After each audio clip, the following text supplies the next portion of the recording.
কোথায় যাচ্ছ বৌমা? সোমবার একটু বাবার মাথা জল ঢালতে যাচ্ছে। ভালো, যাও, কিন্তু মনে রেখো আসল সেবা করা শ্বশুর আর শাশুড়ি কে। থাক, তোমার আর বলতে হবে না। মানুষ কি করেছিল মনে নেই? পুরো পৃথিবীর চক্কর না লাগিয়ে মা বাবার চক্কর লাগিয়েছিল। চুপ কর, তুই একটা পাঠা, কিচ্ছু এগাতে পারলি না বউকে।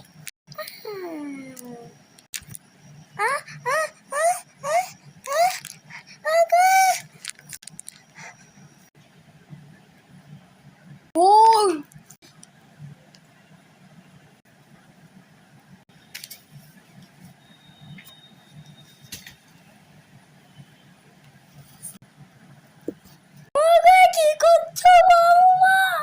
কেন মা, এ তো পাঠা, তুই পাঠা বলে দিচ্ছি। যাও বাবা যাও, তুমি মন্দিরে গিয়ে পুজো করো।